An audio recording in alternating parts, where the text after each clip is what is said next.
In this video, we're going to be looking at equivalence classes and the equivalence class theorem. To get started, we need to let tilde be an equivalence relation on the set S. And I'm going to let A be any element of set S. And we're going to define the equivalence class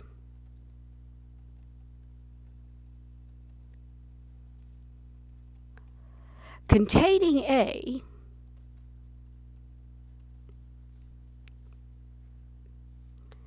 to be the set defined as the equivalence class containing A will be the set of everything inside set S such that A is equivalent to that particular element. So it's all of the x's in S such that A is equivalent to x.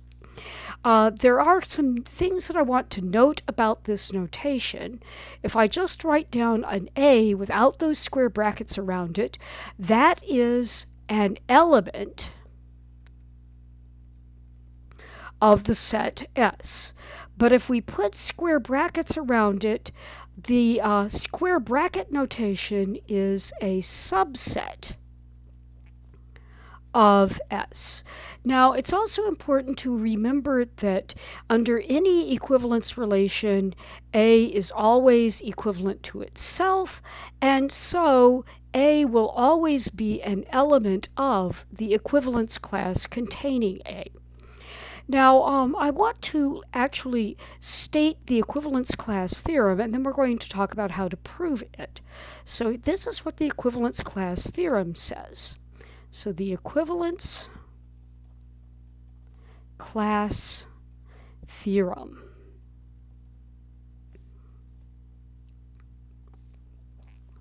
states the following. We need to have an equivalence relation. So let's let tilde be an equivalence relation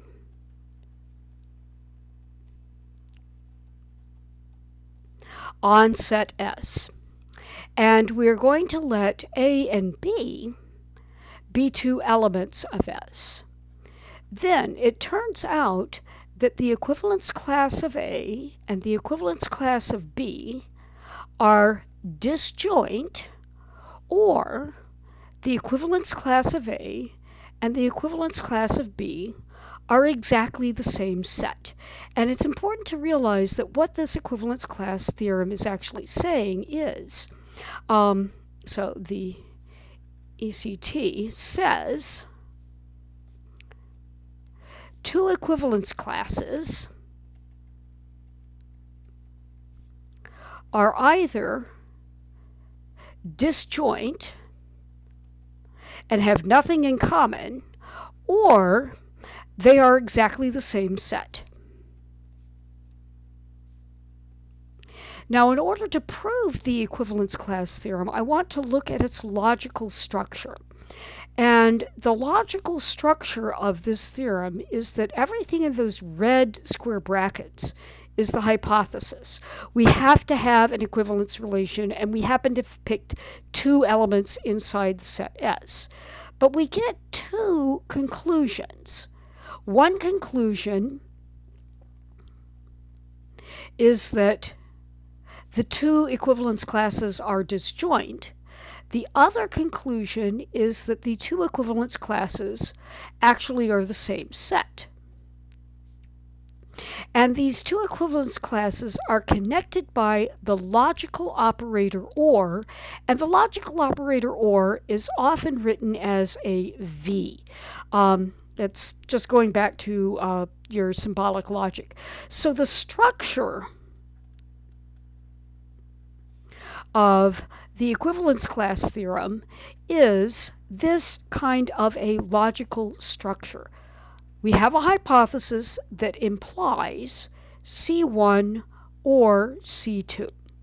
And the usual way for proving a theorem with this kind of logical structure is to replace it with an equivalent implication that says, take the hypothesis and the negation of one of the two conclusions and use that to show that the other conclusion must be true. In other words, H and not C1 will imply C2. Now we have two potential conclusions that we could negate. And it turns out that if we negate this one, that says we've got an element in both sets. And that is a fairly strong hypothesis. So the formal proof of the equivalence class theorem is going to go like this. So the proof of the equivalence class theorem. We're going to assume that the two equivalence classes are not disjoint, and we will need to show that they are in fact exactly the same set. And we're going to do a double inclusion proof. So we're going to use a double inclusion proof.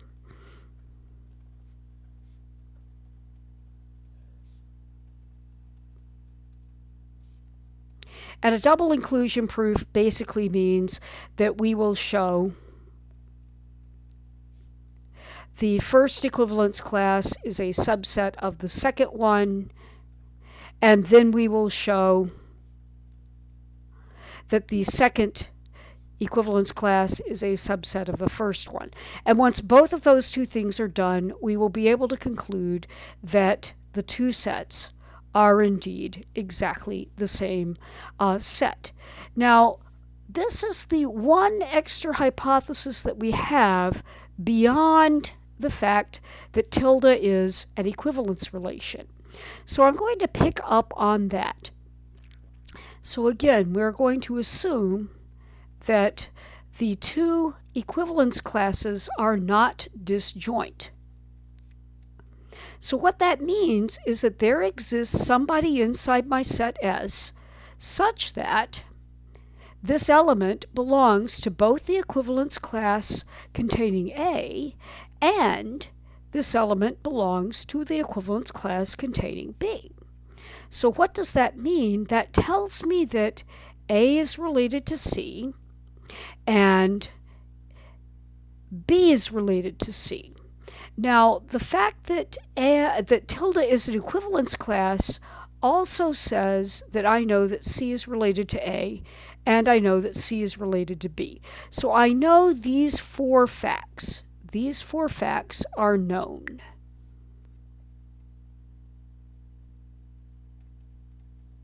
And they come from the fact that C lies inside the intersection. Now, what I'm going to do next is we're going to let X be any element of the equivalence class containing A. And we need to show that X belongs to the equivalence class containing B, because then we will know that statement will imply that the equivalence class containing A will be a subset of the equivalence class containing B. So how are we going to go about doing this? Well, let's look at this. Since X is inside the equivalence class containing A, what do I know? Well, I know that A is equivalent to X. That's how you get into the equivalence class containing X. Of course, we also know that, and I want to highlight this right up here, we know that A is also equivalent to C, and C is equivalent to A as well. So let's get those facts down. So we also know that A is equivalent to C. This fact here also tells me X is equivalent to A. And now what I have is X is equivalent to A and A is equivalent to C. So by transitivity, the fact that tilde is an equivalence relation and X is equivalent to A and A is equivalent to C, we know that X is equivalent to C. Now, that's really important, and the reason why it's important is this. We also know that, and I want to scroll back up and show it to you, we know that B and C are equivalent to each other. That comes from our hypothesis that C is inside the intersection of the equivalence classes. So we also know that B is equivalent to C and C is equivalent to B. So at this point we have X is equivalent to C and C is equivalent to B. So we have X is equivalent to C and C is equivalent to B, and those two things are enough to imply that X is equivalent to B. And I want to think about what that means. Since tilde is an equivalence class, that also means that B is equivalent to X. And since B is equivalent to X, we know that X does wind up being part of the equivalence class of B, which is defined to be everything inside S such that B is equivalent to that particular X.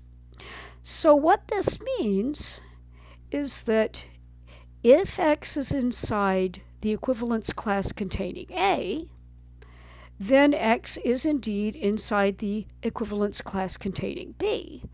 And consequently, we have the inclusion that the equivalence class containing A is a subset of the equivalence class containing B. Now, what I want to say to wrap this video up is that the proof that if C belongs to the intersection of the two equivalence classes and X is inside the equivalence class containing B, then X is inside the equivalence class containing A, works the same way. And I'm going to actually let you prove that for yourself. Once you have that proved, what we have, so once this is proved,